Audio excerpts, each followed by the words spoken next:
ঠিক $12 লাখ বেতন, বাংলাদেশি টাকায় প্রায় 14 কোটি টাকারও বেশি, শুধু একটা লাইট হাউস পাহারা দেওয়ার জন্য।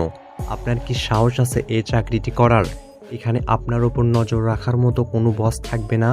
ঘুমাতে ইচ্ছা করলে ঘুমাবেন, ইচ্ছা হলে সমুদ্রের দিকে তাকিয়ে বসে থাকবেন, মাছ ধরবেন, চা খাবেন, একা একা সময় কাটাবেন। আপনার কাজ একটাই, শুধু নিশ্চিত করা লাইট হাউসের ওপরের আলোটা যেন সবসময় জ্বলতে থাকে। ব্যাস। শুনতে যতটা শান্ত লাগে, বাস্তবে এই চাকরিটা পৃথিবীর সবচেয়ে ভয়ঙ্কর চাকরিগুলোর একটি। কারণ এই লাইট হাউস দাঁড়িয়ে আছে উত্তাল সমুদ্রের মাঝখানে।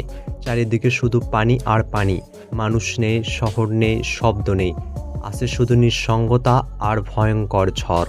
এখানে এমন সব সমুদ্র ঝড় আসে যেখানে কয়েকতলা বিল্ডিংয়ের সমান ঢেউ সরাসরি টাওয়ারের গায়ে আছড়ে পড়ে। একটা ভুল মানেই মৃত্যু।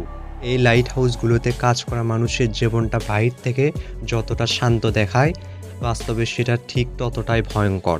কারণ বছরের পর বছর অনেক কেয়ারটেকার মানসিকভাবে ভেঙে পড়েছিলেন এখানে একা থাকতে থাকতে। কেউ কেউ ডায়েরিতে লিখেছিলেন তারা দিনের পর দিন কোনো মানুষের কণ্ঠ শুনতেন না, শুধু ঝড়ের শব্দ, লোহার দরজায় ঢেউয়ের আঘাত আর চারপাশের অন্ধকার সমুদ্র। কখনো কখনো টানা কয়েক সপ্তাহ পর্যন্ত বাহিরের দুনিয়ার সাথে যোগাযোগ সম্পূর্ণভাবে বন্ধ হয়ে যেত। ঝড় এতটাই ভয়ঙ্কর হতো যে খাবার পৌঁছানো অসম্ভব হয়ে পড়ত। সবচেয়ে ভয়ঙ্কর বিষয় হলো, সমুদ্র কখনো কাউকে সতর্ক করে না। 1 সেকেন্ড আগেও সব কিছু শান্ত থাকতে পারে, আর পরের মুহূর্তে কয়েক টন ওজনের ঢেউ পুরো টাওয়ারকে কাঁপিয়ে দিতে পারে।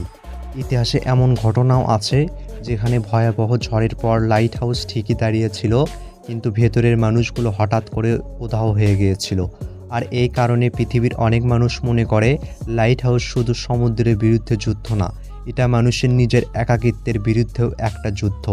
কিন্তু প্রশ্ন হলো, মানুষ কেন এই ভয়ঙ্কর জায়গায় এই বিশাল আলোর টাওয়ার বানাতে শুরু করলো? কেন একটা আলো জ্বালিয়ে রাখাটা এত গুরুত্বপূর্ণ হয়ে উঠেছিল? এর উত্তর লুকিয়ে আছে হাজার বছরের পুরনো সমুদ্র যাত্রার ইতিহাসে। সেই সময় যখন পৃথিবীতে না ছিল হাইওয়ে, না ছিল গাড়ি, না ছিল জিপিএস, দূরপাল্লার যাত্রার সবচেয়ে বড় ভরসা ছিল সমুদ্রপথ। একজন বিখ্যাত নাবিক ছিলেন, নাম ক্যাপ্টেন মার্সিয়াস। সমুদ্রের ভয়ঙ্কর সব রুট পার করার জন্য তিনি পরিচিত ছিলেন। কিন্তু এক রাতে তার সাথে ঘটে যায় ভয়াবহ এক দুর্ঘটনা। তখনকার জাহাজগুলো ছিল কাঠের তৈরি। গভীর অন্ধকারে ক্যাপ্টেন তার জাহাজ নিয়ে এগোচ্ছিলেন সমুদ্রের এক বিপজ্জনক অংশ দিয়ে। পানির নিচে লুকিয়েছিল বিশাল পাথর। হঠাৎ ধাক্কা, জাহাজের নিচে বড় ফাটল ধরে, পানি ঢুকতে শুরু করে। কিছুক্ষণের মধ্যে জাহাজ উল্টে যায়। সেদিন প্রাণে বেঁচে গেল ক্যাপ্টেন বুঝেছিলেন একটা জিনিস, সমুদ্রে এমন কোনো সংকেত দরকার যেটা দূর থেকে নাবিকদের বিপদের ব্যাপারে সতর্ক করবে। কিন্তু সমস্যা শুধু এটুকুই ছিল না, কারণ সমুদ্র নিজে একটা দুঃস্বপ্ন। বিশেষ করে প্রশান্ত মহাসাগর। পৃথিবীর সব মহাদেশ একসাথে করলেও প্রশান্ত মহাসাগর তার থেকেও বড়, এত বিশাল যে মাঝ সমুদ্রে গেলে মানুষ দিক হারিয়ে ফেলত। নাবিকদের নির্ভর করতে হতো সূর্য, তারা আর বাতাসের ওপর। একবার এক ক্যাপ্টেন তার কুরু নিয়ে সমুদ্র পাড়ি দিচ্ছিলেন।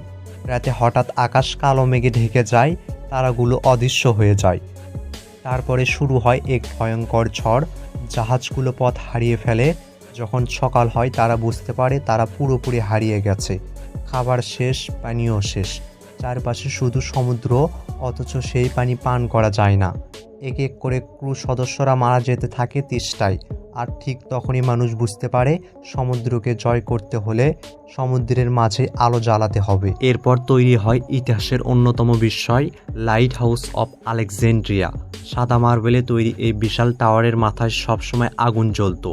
বিশেষ আয়না আর লেন্সের সাহায্যে সেই আলো মাইলের পর মাইল দূর থেকে দেখা যেত। আর এখান থেকে বদলে যায় সমুদ্র যাত্রার ইতিহাস। কারণ প্রথমবারের মতো মানুষ অন্ধকার সমুদ্রের মাঝখানে একটা দিশা পেয়েছিল। তারপর ধীরে ধীরে পুরো পৃথিবীতে ছড়িয়ে পড়ে লাইট হাউস। সমুদ্রের বিপজ্জনক পাথুরে এলাকাগুলোতে তৈরি হতে থাকে বিশাল বিশাল আলোর টাওয়ার। শুরুর দিকে সেখানে আগুন জ্বালানো হতো, তারপর আসে তেলের বাতি, এরপর গ্যাস ল্যাম্প, আর বিদ্যুৎ আবিষ্কারের পর শুরু হয় নতুন যুগ। লাইট হাউসগুলোতে লাগানো হয় শক্তিশালী বৈদ্যুতিক আলো। কিন্তু এত দূর পর্যন্ত সেই আলো পৌঁছতো কীভাবে?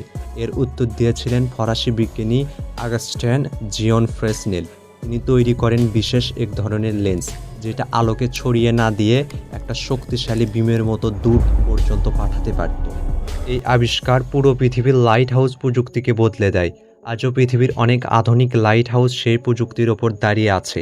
আর সেই কারণেই সমুদ্রের মাঝখানে দাঁড়িয়ে থাকা একটা ছোট্ট আলো হাজার হাজার মানুষের জীবন বাঁচিয়ে দিত। তাই ভিডিওর শুরুতে যে চাকরিটার কথা বলেছিলাম, যেখানে কোটি টাকার বিনিময়ে শুধু একটা আলো জ্বালিয়ে রাখতে হবে, এখন প্রশ্ন হলো, চারদিকে অন্ধকার সমুদ্র, মাথার ওপর ভয়ঙ্কর ঝড় আর মাসের পর মাস একাকিত্ব, এসবের মাঝেও কি আপনি সেই লাইট হাউসে একা থাকতে পারবেন?